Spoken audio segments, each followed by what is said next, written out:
আলেমদের কিছু বাহ্যিক অবদান, অপপ্রচারকদের প্রতি কিছু প্রশ্ন।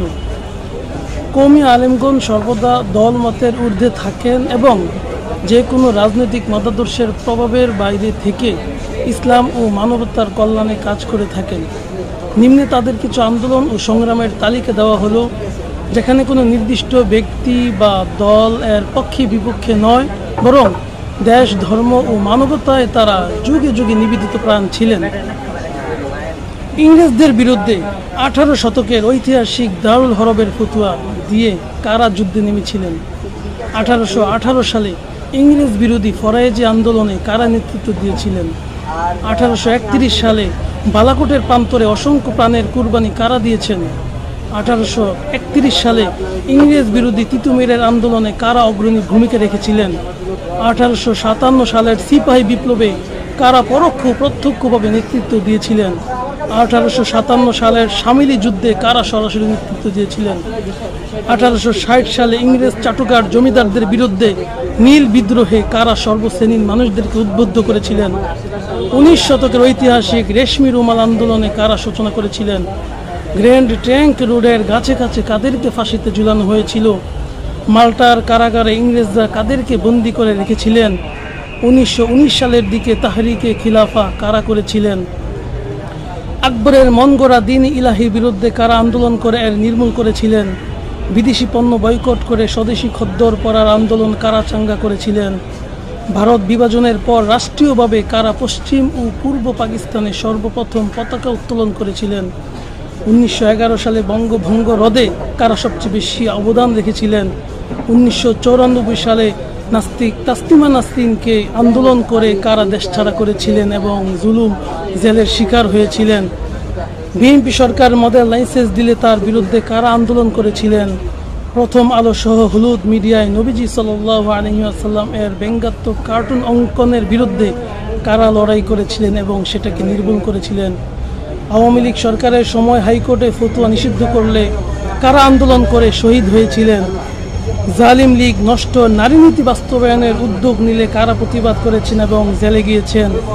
মুসলিম নেকাহ আইনে কোরআন সুন্নাহ বিরোধী ধারা বাতিলের জন্য কারা আন্দোলন করে জুলুমের শিকার হয়েছিলেন। উত্তরাধিকার আইনে কোরআন বিরোধী ধারায় কারা আন্দোলন করে কারাগারে গিয়েছিলেন। জাতীয় মসজিদে বেদাতি ও দলীয় খতিবের বিরুদ্ধে কারা মিছিল মিটিং করে সমাবেশ করে সরকারের রোষানলে পড়ে নির্যাতিত হয়েছিলেন। সময়ে সময়ে মিথ্যা নবুয়তদারী দাবিদারদের বিরুদ্ধে কারা প্রতিবাদ করেন এবং করছেন। মুসলিম দেশের মতো একটি বাংলাদেশে শিখা চিরন্তন এর বিরুদ্ধে কারা আন্দোলন করেছিলেন। 2013 সালে হেফাজত ইসলামের মাধ্যমে নাস্তিক্যবাদ ও ফ্যাসিস্টের বিরুদ্ধে কারা জীবন দিয়েছেন। 2021 সালে খুনি মোদির আগমন বিরোধী আন্দোলনে কারা শহীদ হয়েছেন এবং কারা জেল জুলুমের শিকার হয়েছিলেন। কারা অগণিত শাহাদাতের মাধ্যমে শাহবাগীদের প্রতিহত করেছেন। কাদিয়ানীদের বিরুদ্ধে কারা আন্দোলন করেছেন এবং এখনো করছেন। বিশ্বের যে কোনো দেশে ইসলাম ও নবী অবমাননায় কারা মাঠে নেমে সরকারের জুলুমে পড়েন এবং জেলে যান। দুষ্ট এনজিওদের বিরুদ্ধে কারা মাঠে ময়দানে লড়াই করছেন এবং সাধারণ মানুষদেরকে সতর্ক করছেন।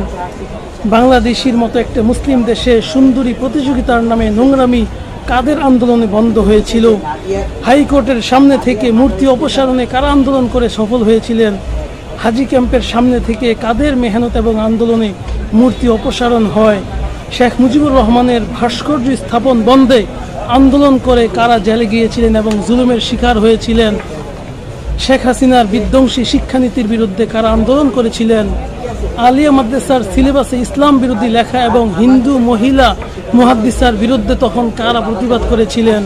2024 সালে জুলাই আন্দোলনে হেফাজত ইসলাম এবং কওমি মাদ্রাসার ছাত্র আলেমদের মতো আর কোন সংগঠন বা প্রতিষ্ঠান শুরু থেকেই অবদান রেখেছেন এবং এত এত শহীদি নজরানা দিয়েছেন। বর্তমান সরকারের কুৎসিত এলজিবিটির বিরুদ্ধে কারা এখন প্রতিবাদ করছেন এবং সরকারের রোষানলে পড়ছেন। কারা পশ্চিমা মানবাধিকার কমিশনের বিরুদ্ধে প্রতিবাদ করছেন। প্রাইমারি স্কুলে গানের শিক্ষকের নিয়োগের বিরুদ্ধে কারা এখন আন্দোলন করছেন। স্কুলে ধর্মীয় শিক্ষক নিয়োগ দিতে কারা মাঠে আছেন এখনো।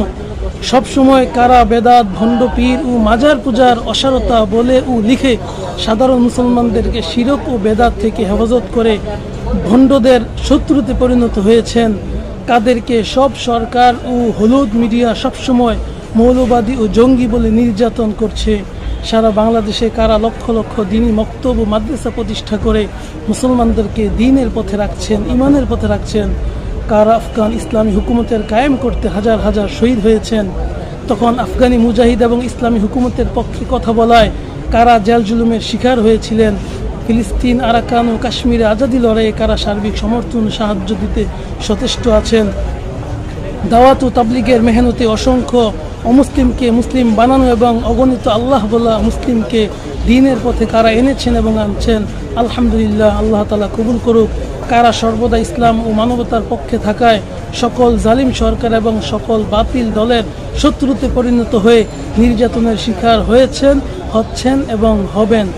এই সবগুলোর উত্তর একটি, আর তা হলো কওমি তথা দেওবন্দি মাসলাকের উলামায়ে কেরাম। আলহামদুলিল্লাহ, এটা গর্ব কিংবা অহংকার নয়, বরং সাধারণ মানুষের জানা উচিত এবং কওমি বিদ্বেষী কিছু ভাইদের জবাব দেওয়া আবশ্যক হয়ে পড়েছে এখন।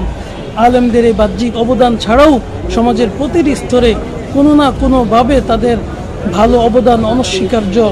লেখাটি কিছু ইতিহাস ভোলা এবং অস্বীকারী কিংবা বিদ্বেষী ভাই বললেও ভুল হবে না, তাদের প্রতি প্রশ্ন আকারে দেওয়া হলো।